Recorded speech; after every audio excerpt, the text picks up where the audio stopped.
നിങ്ങളും ഇക്കൂട്ടത്തിലുണ്ടോ?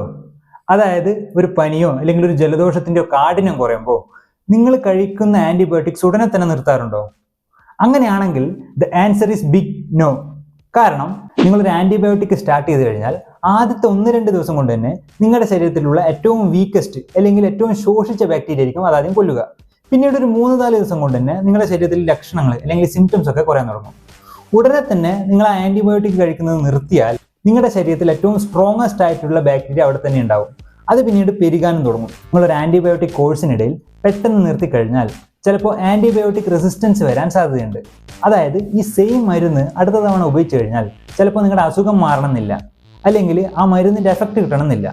കാരണം നിങ്ങളുടെ ശരീരത്തിൽ ആദ്യമേ ഉള്ള ബാക്ടീരിയ ഈ മരുന്നിനെ പ്രതിരോധിക്കാനുള്ള ശേഷി നേടിയിട്ടുണ്ടാകും. അതുകൊണ്ട് അസുഖം മാറാൻ വേണ്ടി ചിലപ്പോൾ നിങ്ങൾ സ്ട്രോങ്ങർ ആയിട്ടുള്ള അല്ലെങ്കിൽ ഡോസ് കൂടിയ ഒരു എക്സ്പെൻസീവ് ആയിട്ടുള്ള ആന്റിബയോട്ടിക് കഴിക്കേണ്ടി വരും. ചിലപ്പോൾ നിങ്ങളെ ഹോസ്പിറ്റലിൽ അഡ്മിറ്റ് ചെയ്ത് IV ഫ്ലൂയിഡിന്റെ രൂപത്തിലും കൊടുക്കേണ്ടി വരാം. അതുകൊണ്ടാണ് ഡോക്ടർമാർ എപ്പോഴും നിശ്ചിത ദിവസത്തേക്ക് ആന്റിബയോട്ടിക്സിന് പ്രിസ്ക്രൈബ് ചെയ്യുന്നത്. ഇതിലെ റിയൽ ഡേഞ്ചർ എന്താണെന്ന് വെച്ചാൽ റിക്കറിങ് ഇൻഫെക്ഷൻസ് വരാൻ സാധ്യതയുണ്ട്. അതായത് ഈ ഒരു ആന്റിബയോട്ടിക് കോഴ്സ് കംപ്ലീറ്റ് ചെയ്യുന്നതിന് മുന്നേ നിർത്തിക്കഴിഞ്ഞാൽ ചിലപ്പോൾ പോയ പനി 2-3 ദിവസങ്ങൾക്ക് ശേഷം വീണ്ടും വരാൻ സാധ്യതയുണ്ട്. അതുപോലെ തന്നെ ഇൻഫെക്ഷൻസ് ഒക്കെ സ്പ്രെഡ് ആവാനും പിന്നീട് കുറെ കോംപ്ലിക്കേഷൻസ് ഉണ്ടാവാനും സാധ്യതയുണ്ട്.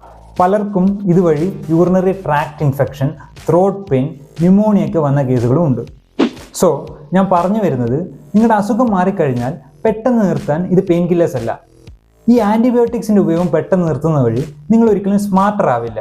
ചിലപ്പോൾ നിങ്ങളുടെ ശരീരത്തിലുള്ള ബാക്ടീരിയ സ്ട്രോങ്ങർ ആവാം. Finish the course, finish the fight.